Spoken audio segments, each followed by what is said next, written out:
Asyhadu an la ilaha illallah wahdahu la syarikalah wa asyhadu anna Muhammadan abduhu wa rasuluhu alladzi la nabiyya wa la rasula ba'dah. Allahumma shalli wa sallim wa barik ala Muhammad wa ala alihi wa sahbihi wa man tabi'ahum bi ihsan, amma ba'd. Surat Al-Baqarah ayat 219.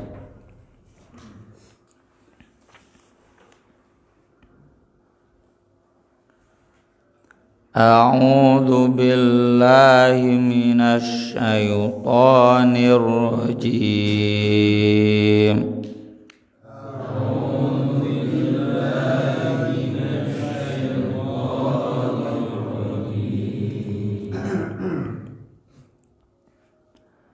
Yas'alunaka 'anil khamri wal maisir.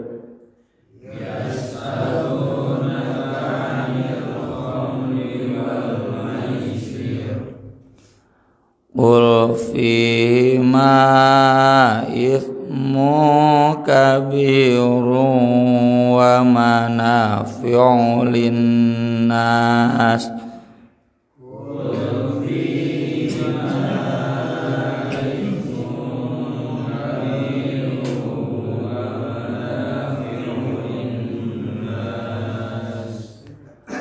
Wa ithmuhuma akbaru min naf'ihima.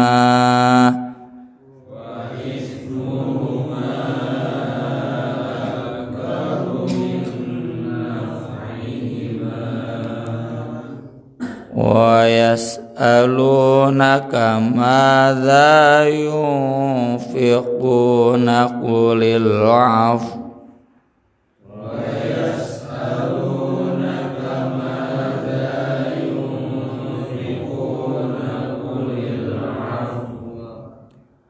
Kadzalika yubayyinullahu lakumul ayati la'allakum tatafakkarun.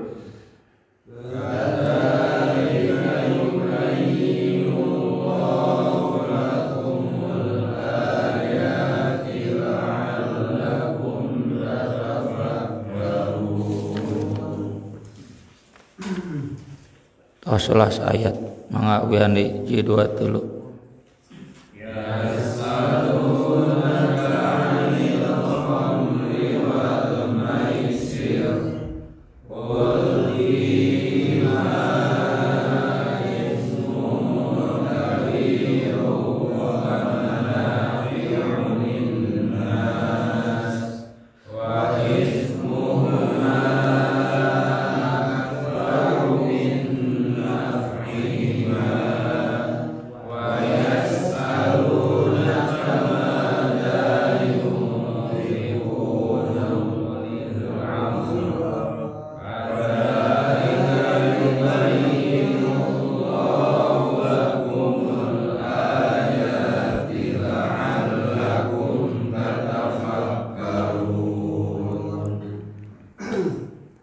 Yas'alunaka, mereka bertanya kepadamu, anil khamri, tentang khamar, wal maisir, dan judi.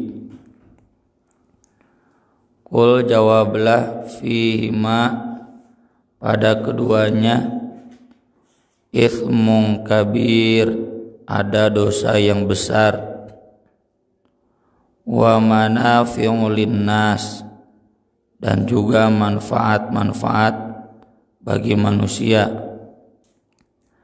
Wa ithmuhuma, tapi dosa keduanya, dosa khamr dan maisir, akbaru, lebih besar, min naf'ihima, dari manfaat keduanya. Wa yas'alunaka, dan mereka bertanya kepadamu, madza yunfiqun, apa yang mereka infakkan. Qul, jawablah, al-afwa, yang lebih dari keperluan. Kadzalika demikianlah yubayyinu menjelaskan Allah lakum untuk kalian al-ayati ayat-ayat la'allakum tatafakkarun agar kalian berfikir.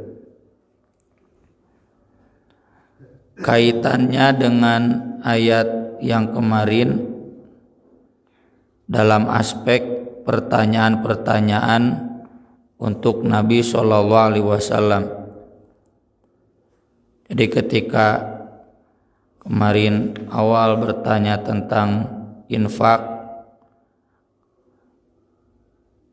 terkait standar masuk surga itu adalah pengorbanan dengan harta dan nyawa, itu kemudian dipertanyakan bagaimana berkorban dengan harta, bagaimana berkorban dengan nyawa lewat jihad.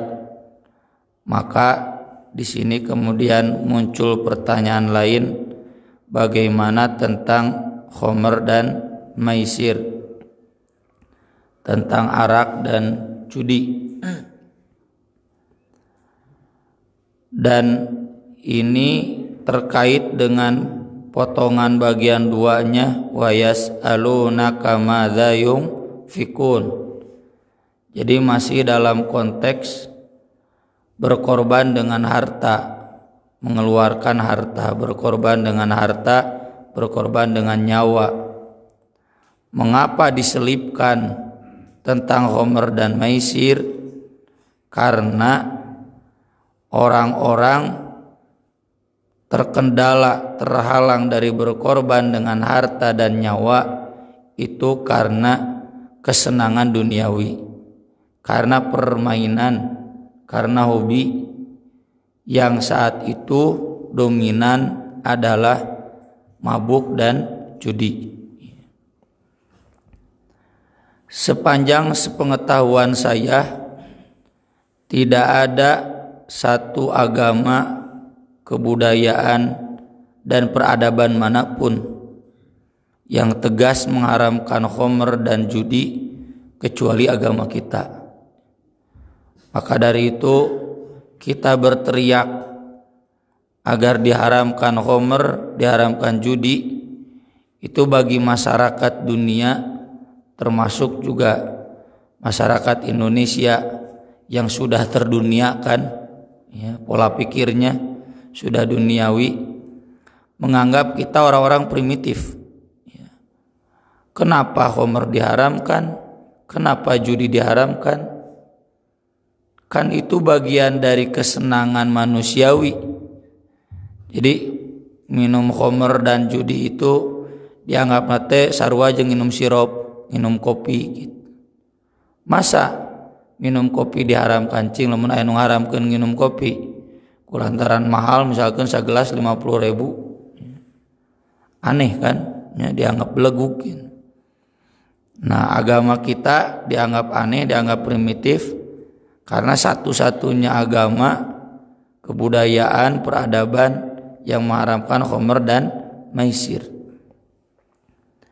Ayat khomer dan maisir itu sendiri memang turun secara bertahap, karena sebagaimana tadi disinggung, khomer dan maisir itu sudah menjadi budaya yang mengakar di masyarakat.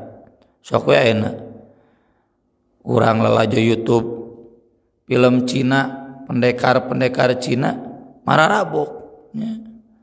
Jadi pesta kemenangan mun-munang teh kan mabok. Acara-acara penting itu ditandakan dengan minum arak. Jadi teu sah lamun arak teh gitu. Termasuk pendeta-pendeta geus jadi pendeta ge mararabok, ya. Si Jackie Chan naon baheula ya judul filmna Dewa Mabuk kan. Jadi jadi jurus kan. Jadi jurus gelut, ya, mabuk itu. Judi demikian juga, ya. Negara mana yang mengharamkan judi selain negara-negara Timur Tengah? Itu pun Saudi, nepikeun ka ayeuna teh engke mah.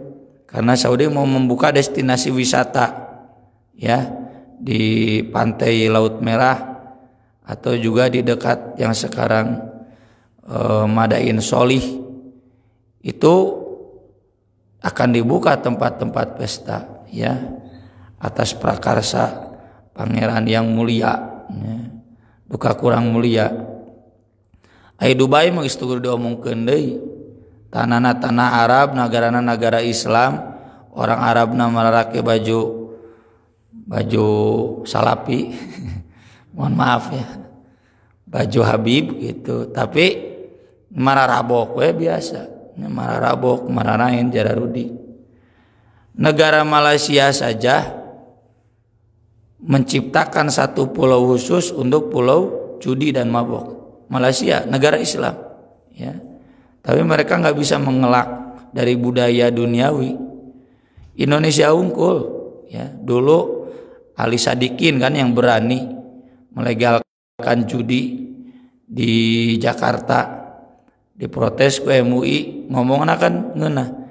Kalau mau protes judi jangan injak jalan di Jakarta karena itu jadi judi. Kita mengalami, terakhir saya mengalami porkas nya SDSB, buah dia bapak-bapak lagi pernah masang ya, nalo ya. Orang tua saya dulu can zaman jadi ustad, zaman sekolah dititah gitu ku kolotna masang nalo cenah gitu karena menguntungkan, padahal yang menguntungkan tapi untung-untungan. Jadi budaya judi, budaya khamar itu memang sudah mengakar. Makanya jangan heran ketika hari ini P3 dan PKS ya mengusung undang-undang anti miras, itu penolakannya luar biasa. Ya, dan pernah kita tulis di Buletin At-Taubah surveinya dari 2000 anu setuju ngan 200, sesana 1800 tidak setuju, menunjukkan bahwa generasi hari ini sudah terduniawikan, tersekulerkan.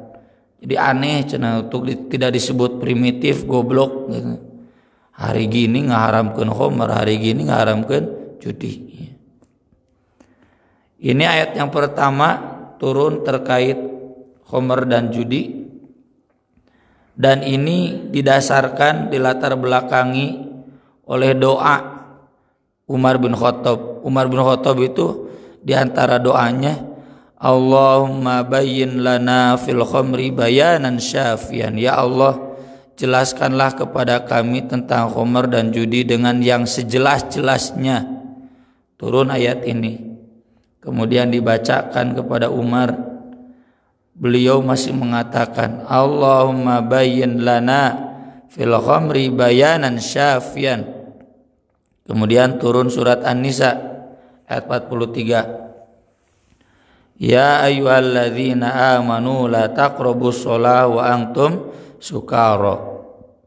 Jangan mendekati sholat atau masjid dalam keadaan mabuk. Maka muadzin zaman Nabi itu kalau qomat menyeru dulu, ala yaqrabanna shalah sakron, anu mararabok montong adegetan sholat. Jadi ayat yang Al-Baqarah ini belum tegas, cuma memberitahu dosa gede. Dosa gede itu tinggal kena jana manfaatna. Maka orang yang merasa cendak aya manfaatna abdi mabok teh tidak merasa haram ya. Apa manfaatnya? Imam Ibnu Katsir sendiri merinci. Memang ada di antaranya tahdimat ta'am, menghancurkan makanan, melancarkan pencernaan. Wa ikhrajal fadolat, menghilangkan fadolat teh menena kolesterol. Fadolat teh kelebihan-kelebihan ya. Memang menurut orang nanya ke dokter, obat ampuh kolesterol naon alkohol. Matak dianjurkan dahar peuyeum. Tapi peuyeum na loba teuing nya anger we. Lintu-lintu keneh gitu. Jadi kolesterol itu dengan alkohol. Tasyhid ba'dal adzan, menyegarkan pikiran.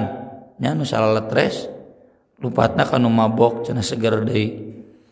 Waladzah asada al-matrbah, dan kenikmatan minuman.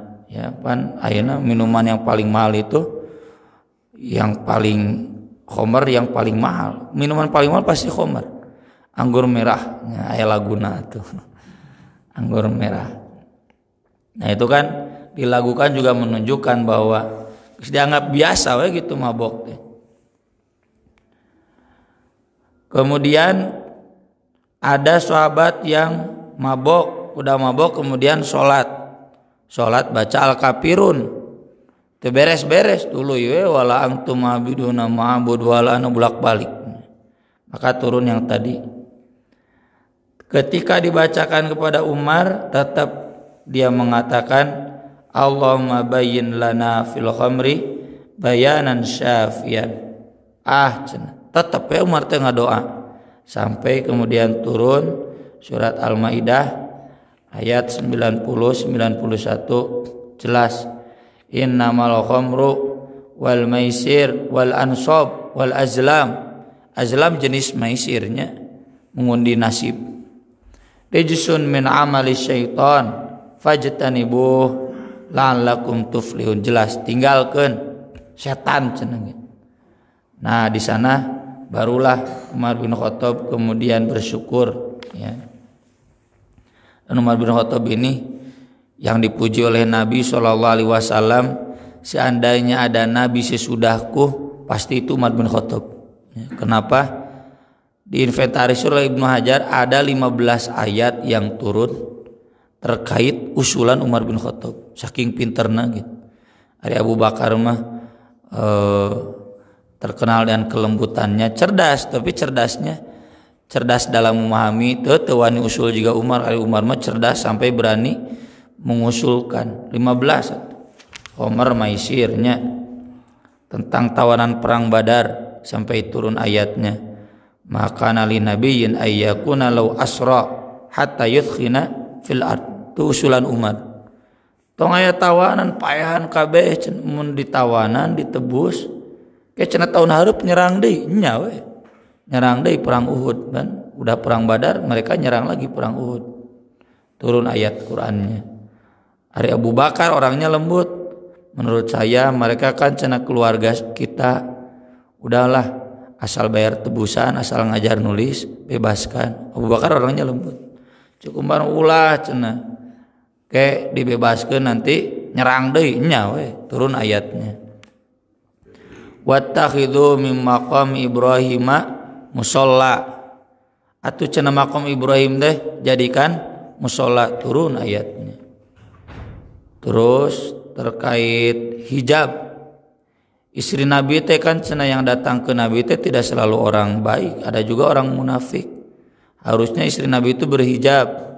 Yang meminta ke istri Nabi itu kan banyak yang meminta ke istri Nabi. Ada orang jahat, turun ayatnya. Wa idza sa'altumuhunna mata'an fas'aluna min wara'i hijab.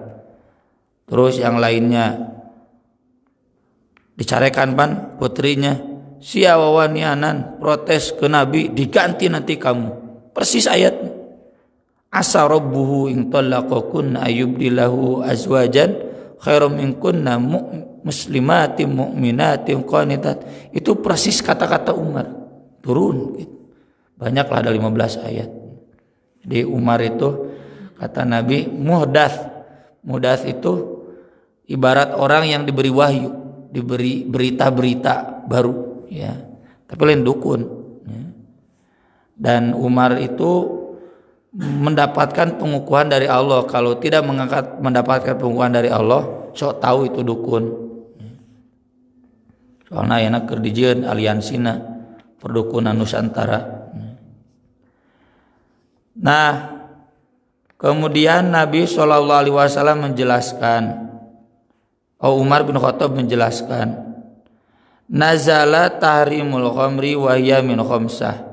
Ketika turun ayat khamr itu ada 5. Minat tamri wal inab, dari anggur, dari korma ya, kemudian minal asal dari madu, wal hinto wasyair dari gandum hinto dan gandum syair.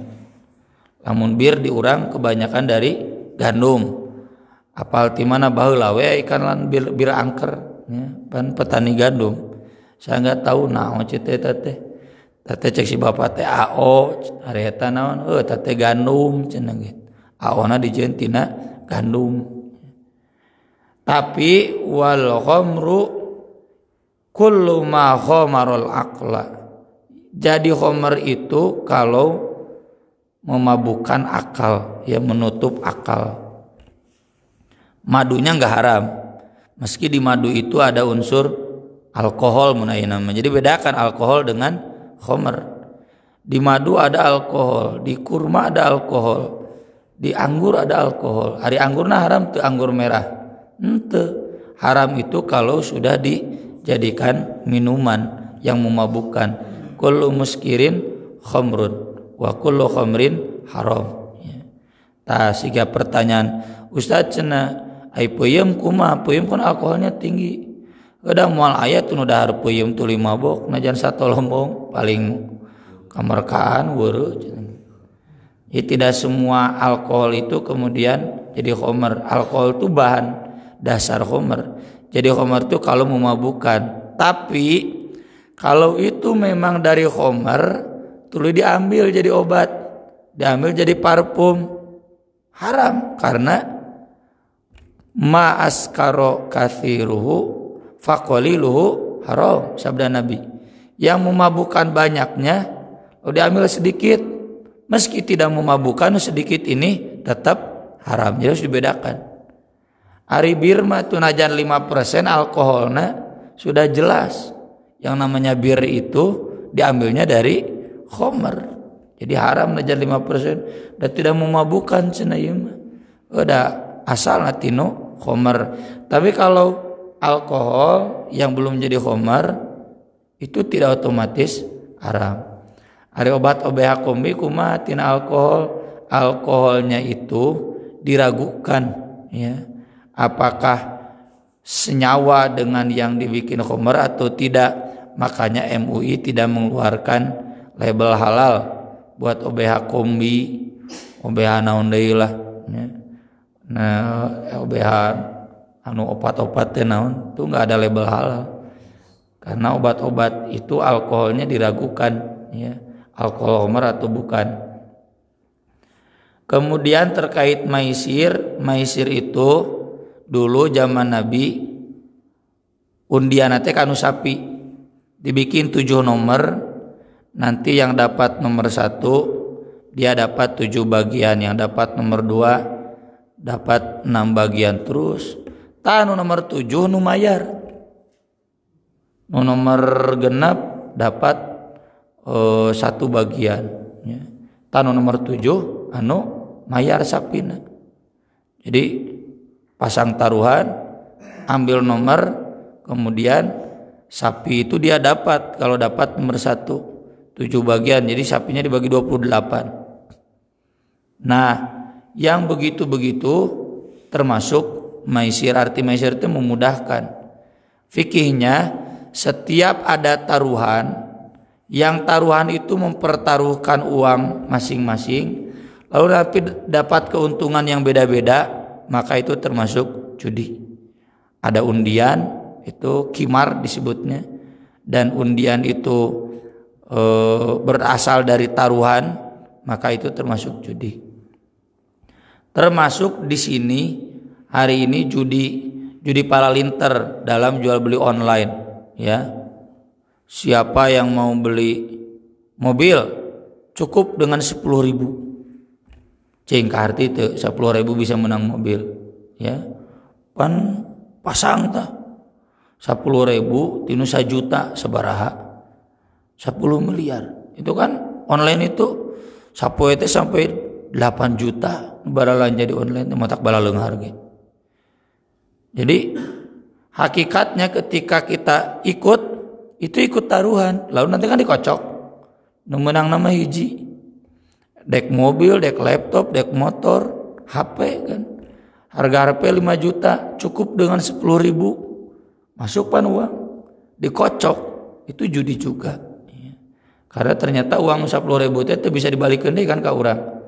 Tetap ada di rekening akun Shopee atau di Lazada. Nah yang begitu juga termasuk judi.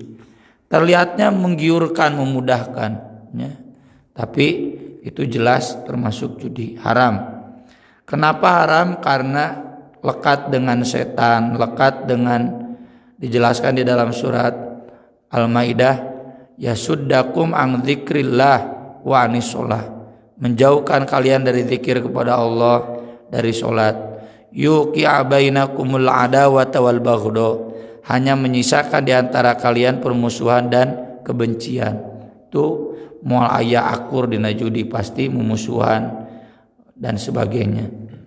Dalam hal ini kita acungkan jempol ya buat Gubernur Papua. Meski mayoritas masyarakatnya Kristen dan tukang mabok, tapi bikin perda yang mengharamkan miras.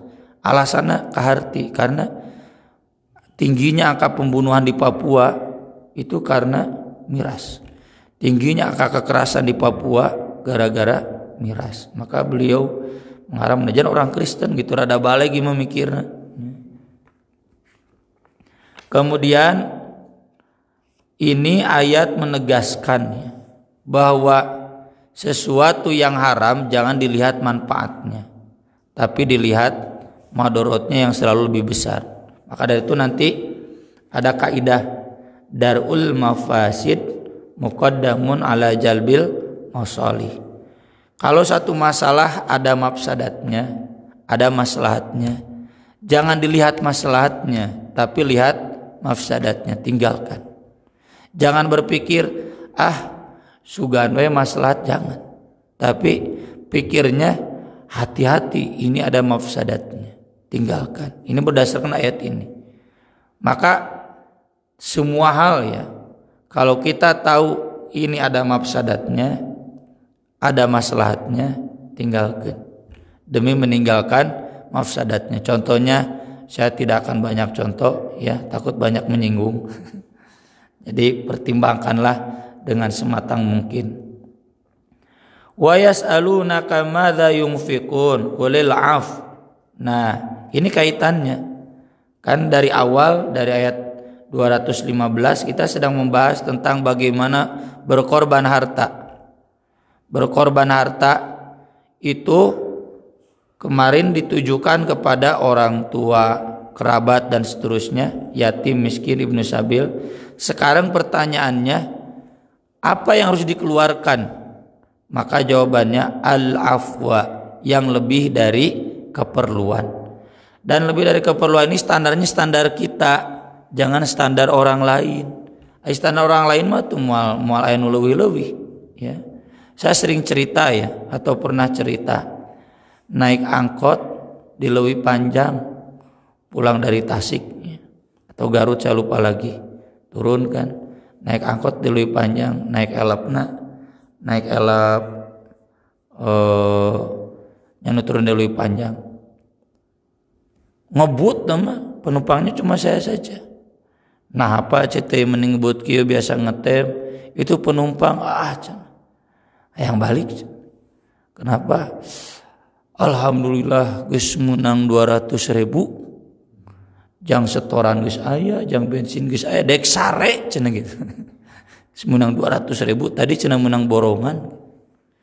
Itu berarti menurut dia dapat 200.000 sehari itu lebih dari keperluan ya. Itu udah cenah supir angkutan mah yang menang 75.000 teh hese. Ai keur urang 200.000. Wah, kurang keneh gitu. Jadi berarti dengan ayat ini diajarkan semua, mau yang kaya sekali, kaya meusan, termasuk yang miskin, itu harus ada infak, karena pasti ada kelebihan dari standar kebutuhan masing-masing ya. Ini yang disebutkan di dalam hadis makana andhori ghinan, yang lebih dari keperluan, wal yadul ulia khairun minal yadis sufla, tangan memberi itu lebih baik daripada tangan yang menerima. Ini kan disabdakan ke Hakim bin Hizam yang miskin. Ya maksudnya najan kamu miskin cing atuhnya harus punya tekad tangan di atas, dan itu nggak usah muluk-muluk. Kabutuhan sampai sabaraha tukang dagang we. Mun standar satu hari 100.000, berarti ketika ada 150.000 itu kan ada lebih. Sok infakkeun meski tidak harus 50.000 na. Kencelengkeun ya. Ayeuna geus aya program kenceleng. Leuwih-leuwih receh atuh da receh mah nya, kadang cul-culan infakkeun. Kaitannya dengan khamr dan maisir ini adalah pelajaran agar kita kalau punya harta lebih itu jangan disalurkan pada hal-hal yang sifatnya kesenangan duniawi ya. Saya pribadi mohon maaf protes keras, aya duit leuwih beulikeun ucing. Da teu boga ucing itu nanaon atuh da lain ternak da moal didahar ucing mah. Aya duit leuwih beulikeun sapeda anu puluhan juta. Atuh nu standar we nu pangmurahna nya. Bisa keneh maju. We duit leuwih pake mancing jujur na wae ge 20 juta. Colok padahal jamaah urang bahkan haji deh gitu. Jujur na unggul, cenah beda cenah. Atuh da mancing mah. Amunnya hayang dahar lauk mah tinggal ka pasar lain mancing. Membaheula mah bener mancing itu bagian dari kebutuhan, jangan nelayan. Eta mah lain kebutuhan. Dia kalau ingin ikan kan teu kudu mancing, bisa meuli ka pasar. Jadi kalaupun itu hobi cing atuh untuk harta-harta yang lebih itu jangan disalurkan ke yang begitu-begituan. Ya, saya sering bilang masih banyak anak yatim. Bisi teu apal datang ke pasaran 27. Itu masih banyak anak yatim yang butuh uluran tangan. Masih banyak ibnu sabil, masih banyak orang miskin di sekitar kita. Sok sumbangkeun ka maranehna. Itulah yang dimaksud ayat ini. Jangan disalurkan pada kesenangan-kesenangan duniawi seperti khamr dan maisir. Kadzalika yubayyinullahu lakumul ayat la'allakum tatafakkarun.